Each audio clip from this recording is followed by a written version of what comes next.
Welcome to Cloudy with a Chance of Trust, a podcast for digital transformation leaders where we discuss the latest cyber attack issues, enterprise security strategies, and current security events so that you can successfully accelerate network and security transformation. And now, here's what's on our mind this week. Welcome back, everyone, to another episode of Cloudy with a Chance of Trust. This is going to be an interesting episode for us. I'm going to actually turn it over to my friend and co-host, Lisa. Lisa has an announcement to make, and I think it's best to come from her. Thanks, Pam. So I'm starting another step on my own transformation journey, and I will actually be stepping away from tech to focus on family and friends and personal priorities. I've spent almost 30 years working in information technology, and I've seen so many changes. I started out on a help desk, and I still think that tech support is one of the most solid foundations for any information technology career because you learn to troubleshoot, you learn to be a systems thinker, and you learn to interact with people who usually have their hair on fire. I started out there, moved into InfoSec before we called it cybersecurity, did that across the public sector, the private sector for a few years. And then I made the transition to the vendor side. And that was honestly one of the best happy accidents of my life because I've been able to surf this wave of this incredible transition that's been brought by cloud and mobility. And it's been really meaningful to me to be part of delivering new solutions that help people work differently, help organizations accomplish their goals. I feel like I've had a chance to make a little dent in the universe, at least a very local dent. And so I'm going to take that and move on. I think for many of us, we will miss you immensely, but are so happy for your next journey or adventure. I think y'all kind of get the gist. She's not saying that R word, but ultimately she's going to have fun. It will be an adjustment here at Zscaler for us. But Lisa, I think you touched on something. The poor help desk job is a great job, but it is so thankless. Yes. Right? Mostly people are calling, to your point, with their hair on fire. They're screaming, help me. I got to get this something done. I have a deadline to hit, whatever it is. That is a thankless job. And thank you for doing it while you did it. And thank you to all those who do it today. But if you look back, you've had a phenomenal career. And this is going to be one of those crazy questions. But if you had to pick something, what would be the biggest mind blow of your career? You've seen a lot of changes. You've seen a lot of advancements in technology. What do you think that would be?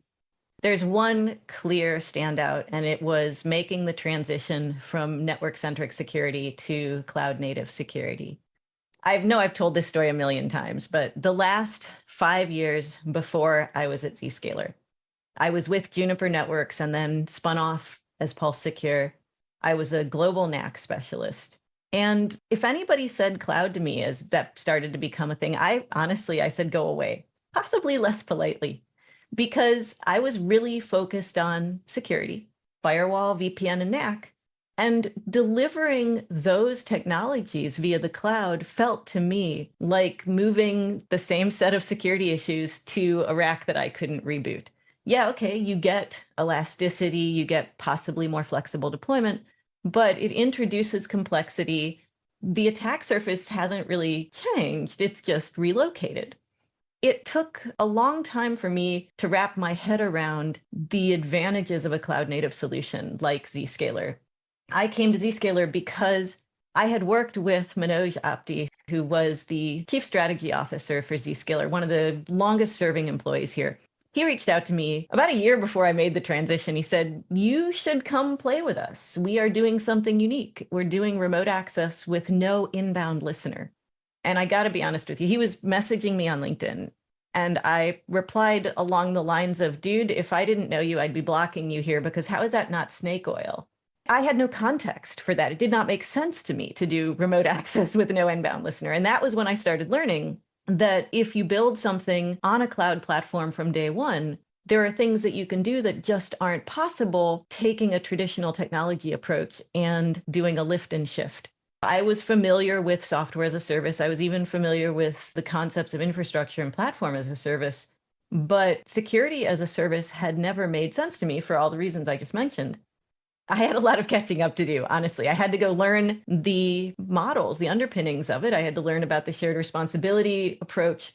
And I had to just get smarter about the whole cloud delivery environment so that I could understand then how do the problems of secure access, of context-based least privilege access apply in a world where you still have resources in the data center? Because people have been saying the cloud is going to kill the data center for years, and I don't see that happening anytime soon.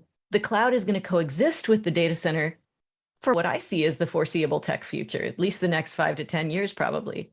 We're always going to have things that we need to access that are on managed infrastructure and things that we need to access that are on infrastructure that somebody else has managed. Finding a solution that gives you the flexibility to have seamless, consistent access across both those environments. And the other big thing it offers is modularity, to apply a security solution one use case at a time, or one user community at a time, or one resource group at a time. So when I was doing NAC, it was a fantastic job because I got to touch so many different things, desktop and network and talking to application owners. It's a generalist's dream. But the reality was that it was also kind of job security because NAC is really somewhat monolithic. If you're doing network admission control, then that implies that you have to control all of the admissions to your network. And that's a huge lift. So many of the projects that I would work on or assist on, they would start off with this great strategic initiative, and then we'd get 60 or 70 or even 80% of the way there and discover that that last 20% was just intractable.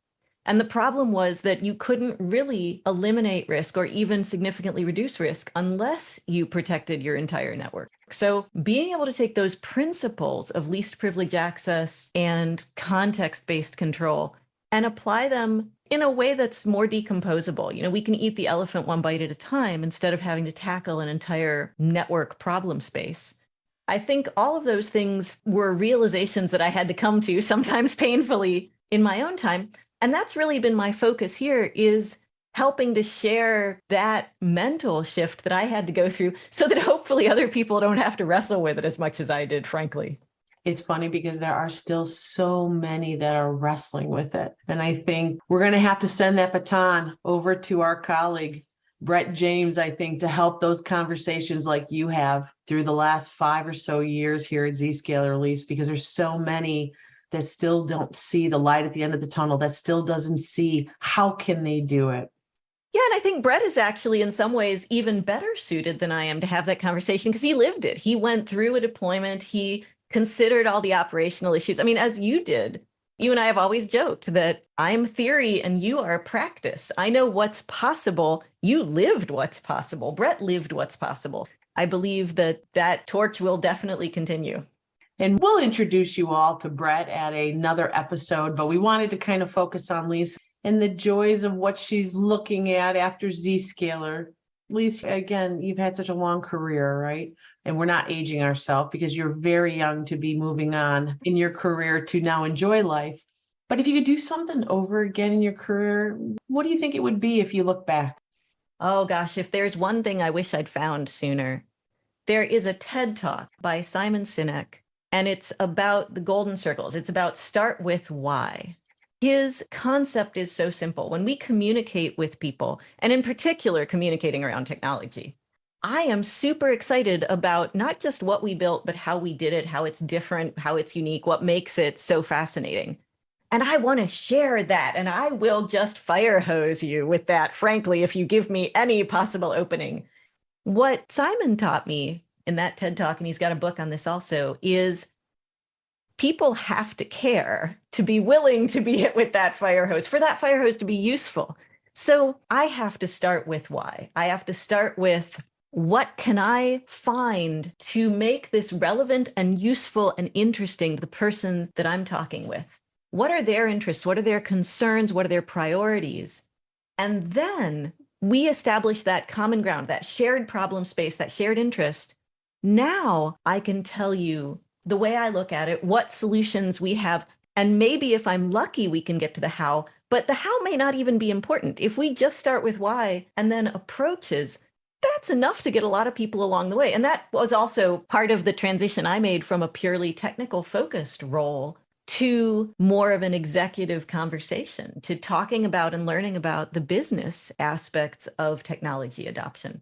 I learned a little of it looking back when I was doing work with the Trusted Computing Group, we wrote a number of different standards around security automation and orchestration, around trusted network communication, around endpoint assessment and attestation and access control based on that.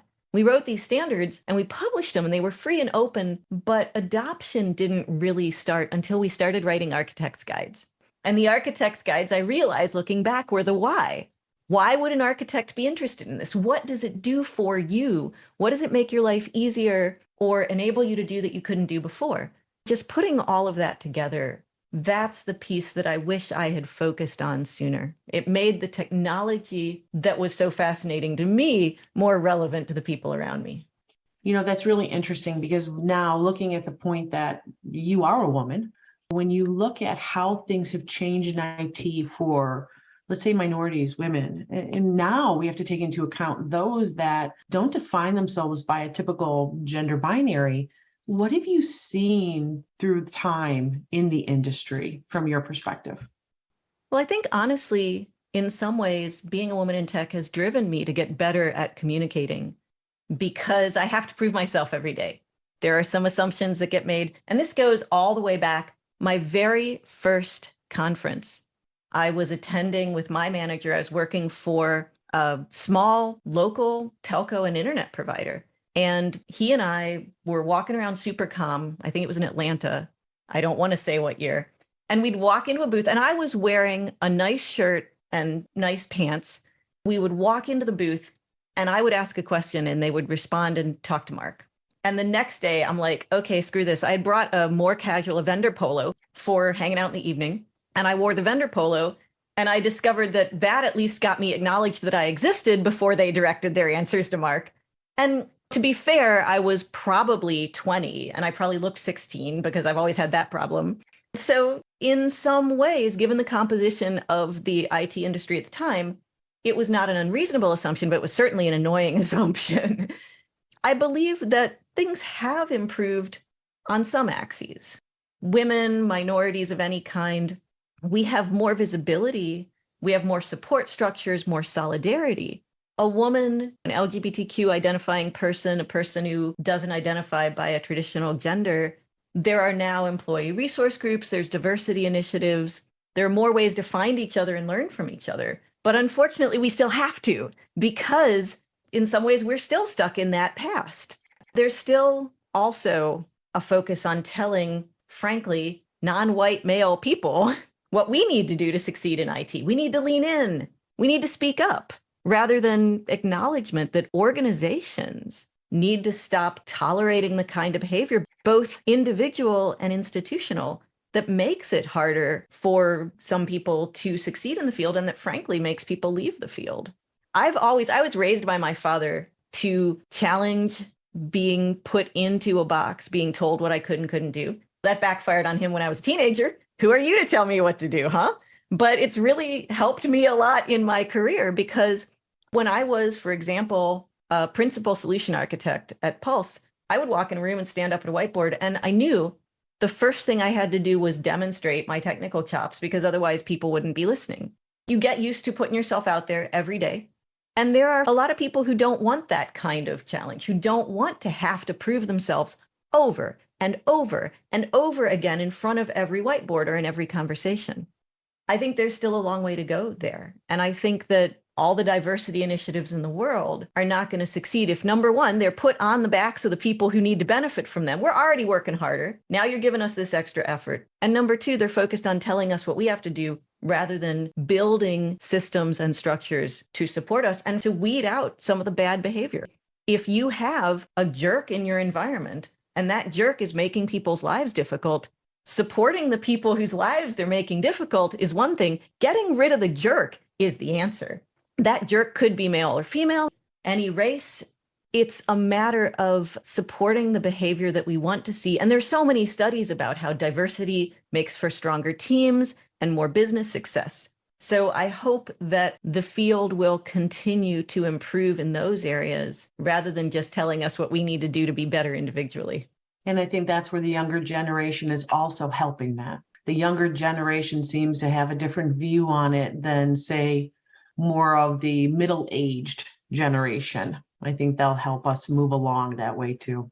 Sure, they're growing into a very different business environment. It's hard to break the habits of years or decades, and I recognize that. But I also see people who've done the work to break those habits. I know it's possible, and I do judge. I judge you if you're willing to do the work or not. Absolutely. So if you had to think about who are some of your role models and what did you learn from them through the course of your journey here? My first role model, my fundamental role model, is always my mother. Mom grew up in Chicago. She was the daughter of a Polish family. She was the second generation born in the US. They were factory workers. And in the time that she was raising us, she went out, got her own job. She ended up working first for the radio station and then for the computer center at Davidson College. Without a college degree, worked her way up to become a director of academic computing at Davidson. And she would be the first to tell you she wasn't the most technical person. My dad was the one who was really into computers and tech, but she was amazing at managing technical people, and that is a black art. The biggest thing I learned from her, though, people I've heard talk about having a "What Would Jesus Do" bracelet to remind you how you want to live your life. I have an invisible "What Would Mom Do" bracelet. I take after my father. My dad was Italian. He was loud. Imagine, the Calvin and Hobbes comic strip. Imagine Yeah. Calvin, but Italian and grown up. That was my dad. If he had a thought, you heard it. If he had an emotion, you experienced it. And that's me. So, Absolutely, my friend.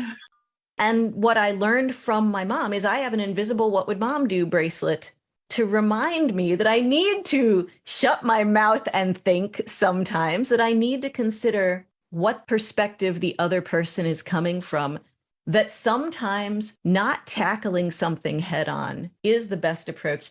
She really taught me to temper my emotion with pragmatism and kindness. And then as an adult, in a completely different way, she was diagnosed with MS, multiple sclerosis, in her mid-30s. And she has the variant that is a slow, chronic deterioration rather than sharply punctuated losses of function. So she has been losing physical function for almost 4 decades now. She now gets around with a walker. There are things she can't do. She's got some fine motor issues, and she has just accommodated her life to her abilities. But in her retirement, her attitude about things is that if someone invites her to try something new, unless she thinks it is physically impossible for her, or unless it's something she knows that she doesn't enjoy, she says, yes. My mother came to Burning Man with us 5 years ago. Limited mobility and limited heat tolerance. Let's go ride bicycles in the middle of the desert for a week in August. We talked about it as a family. We planned it for months. We got an RV. We built an infrastructure that made it possible for her, and she embraced every minute of it. So my mom is absolutely my fundamental role model. My second role model would be Radia Perlman. And I do not know her personally. I met her once. We were all at a lunch together. I was honestly too starstruck to say anything. I think I just said, "Oh my God, I've always been such You? Oh, yes. She represented for me a woman who was deeply technical. I mean, she invented Spanning Tree. That was basically fundamental to networking. But she was involved in so many areas of standardization for networks. She really represented a trailblazer, a woman who could succeed in tech, who could absolutely be as smart and as technical as a man, and who was also incredibly kind, very funny. She was super easy to talk to at the table if you weren't tongue-tied. I've always considered her my abstract role model. And then my third role model over these past few years has been you. I met you. God, Lisa. I met you as a customer. You were leading a global networking initiative. You'd been doing it forever. You clearly had in your head a grasp of everything that went on in that environment. You were running large teams, but in a way that those teams were clearly working independently, working well. You were like the conductor of an orchestra. When we were having those 8 or 10-hour planning meetings for that transition, it was just so clear that everything was a well-oiled machine. And the longer I looked at that, the more it was clear that it was well-oiled because you were orchestrating it. Then when you came here and I discovered that you were not only all that, but the best friend I have here and a big sister to me, your work ethic, your no shit approach, I don't know if I can say that on this podcast, but I just We're did. going to say it. And your friendship. So thank you. You have been a huge influence on me, and I love you. I love you too, my friend. And that was very kind. As you all can see, she kind of choked me up there because I sure didn't expect that. So thank you. And you will be a friend forever. Definitely. Okay, so if you had any words of advice for our listeners who are earlier in their careers, what would it be? There's a few things in addition to start with why that I wish I had also known sooner. One of them is learning how to communicate effectively. That has been a lifelong project for me. I recently discovered a group called Power Speaking. They are at powerspeaking.com. They do monthly free presentations, and then I think they also do corporate consulting. They've done one on the power of storytelling that really grabbed my attention. I've been working my way through their back catalog on YouTube. And fundamentally, communication is the key to everything we do. If we can't communicate around an idea, a suggestion, a challenge, then we're never going to get the benefits of working together to accomplish something. I wish I had had something like Power Speaking when I was just starting out, because it would have saved me a lot of the miscommunications. And I look back on areas where I could have been much more effective if I had known some of those techniques. So that's one, is communication. The second one is, and this is something I've never had a problem with, but it's something that I wish I had shared with people earlier in my career. There's a website, Status 451, and one of the authors is an acquaintance and someone else I look up to in the field, Meredith Patterson. Meredith wrote a blog entry called Dumber Than Socrates, and it is my touchstone. The basic point is that in the Socratic dialogues, the discussion is often driven by people asking questions. And there are two kinds of people asking questions. One is the jerk who's trying to catch Socrates out, and he generally gets put in his place. But the other is the honest, open-minded learner who asks a question that gives Socrates the opportunity to explain something. I believe that a lot of times people are afraid to ask questions because we're afraid to expose our ignorance, we're afraid to be vulnerable, we're afraid to put ourselves out there. For whatever reason, and I probably get this again from how I was brought up, I have never been afraid to ask the dumb question, the challenging question. I figure if I'm thinking it, somebody else in the room might be thinking it. I know that it has given my managers fits. Dan, I appreciate all of your guidance on how to do that more diplomatically, because that was not my forte. But being willing to ask questions, and then possibly my corollary on that is when somebody gives me the answer back, to try to reframe it back to them in my words to see whether I understood it. It's kind of an active listening thing. So it's asking the question and then active listening the response. And then the last thing would be just being open to opportunities and working hard to put yourself in the path of opportunities. I started out on third base. I am white. I am middle class. I got a great education with no college debt because mom worked at the college. And I had parents who raised me to believe I could do anything I set my mind to. But on top of all that good fortune, I have worked really hard. And I've also tried to make as many connections as possible. I feel like a lot of people took chances on me, and I've tried really hard to make them proud. If you asked me at any point what I thought I'd be doing or what I wanted to be doing in 5 years, if you asked me what I wanted to be doing, I'd say, I love what I'm doing. I want to be doing this. Every time I've made a change, someone else has pushed me to make that change. The trick is being open to being pushed too sometimes. And sometimes it's being pushed in a non-comfortable way. Sometimes being uncomfortable is a really good thing, even though it gets us out of our comfort zone. Yes. So we're kind of winding down here. This has been awesome. It kind of gives everybody a look into Lisa. And I think everybody's kind of wondering, Lisa, what are you going to do with your time? I mean, we're not saying the R word. However, what are you going to do with all your time? Yeah, well, first of all, I'm going to figure out who I am when I'm not thinking about zero trust so many hours a week. But we have a list. One of my colleagues, Pat Perry, gave me the perfect framing for this. You know, the concept of a honey-do list? Well, my husband, he left Tanium 2 years ago, and he's actually been encouraging me to follow him out for those 2 years. We have a honey we can do list. That is awesome. I know, right? I love it. We are big outdoors people. We're going to climb every 5-7 in the continental US. I'm going to get a little pickup truck that can pull a pop-up camper, and we're going to drive around and we're going to climb and hike and rappel and cave and mountain bike, maybe start paddling again. Basically, anything that doesn't involve screens. If you want to find me, you can look for me on top of a rock or under one. But I do intend to keep up with my friends in the industry. I intend to keep an eye on all the cool things that Zscaler is doing, because the opportunity cost of walking away is there's so many exciting things going on that I will miss being a part of. And I intend to at least watch them from the sidelines and cheer. That's great. Any last thoughts for our listeners? I thought about this, and I thought about saying, don't be afraid. But I'm afraid all the time. I am afraid to take chances. I am afraid of public speaking. I am afraid of looking stupid. And so I'm not going to say, don't be afraid to follow your dreams. I'm going to say, be afraid and do it anyway. The things that make me uncomfortable have turned out to be the things that I benefited most from the long run. This goes all the way back. I was a systems engineer at Juniper, and the head of the solution architect team, Jim McComb, he came to me and he said, hey, we've got an opening on the solution architect team. I think you should join us. And I said, you got to have the wrong person. That's where the wizards are. And he said, how do you think you get to be a wizard? Oh.